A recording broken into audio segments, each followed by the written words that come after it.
Severe MMA, here we are at the Barclaycard Arena. It's BAMMA 20, and we're with Ollie Paske as he makes his successful BAMMA debut. It's not your amateur debut, not your fight debut, but a BAMMA debut.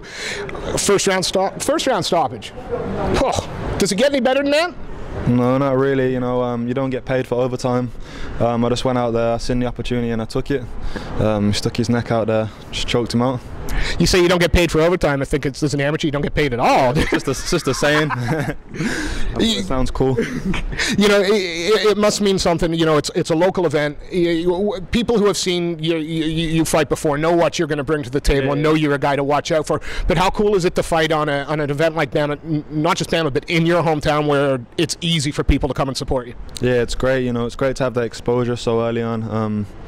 Yeah, it's just a great card, and it's the biggest card I fought in front of. When I was walking out there, I was thinking, this is a little bit daunting, you know, all the backstage stuff. I'm not used to that, but it's great to have that experience so early, and yeah, it was a good fight.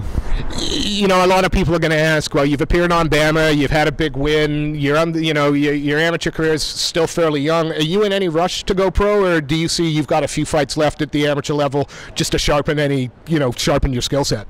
Yeah, I mean, well, I reckon I could turn pro now and I'll be okay, but you know, I train with pros on a daily basis, but you know, I want to feel confident in myself, whereas I want to turn pro when I want to turn pro, not when everyone else is saying I'm ready. I want to feel ready in myself, like mentally. I want to mature a little bit physically, mentally, and then yeah, I'll turn pro whenever. You know, you got a hell of a fight team, you know, at both levels. You got guys like Aaron Lavelle, you got Leon Rocky Edwards, you got Joseph Cummings, you got Yannick Bahati, you got Natalia Stradrick. The name goes, and it goes on and on and on.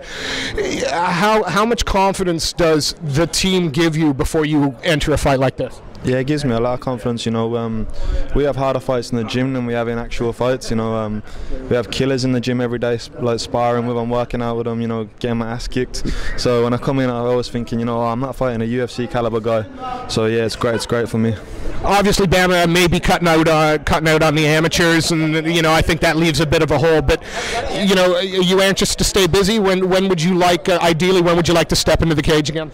I'd fight whenever. I'd fight next week. I'll fight whenever they can get me a fight, I'll fight. You know, I'm going away the end of May, so probably after then, June time, I'll be ready to fight.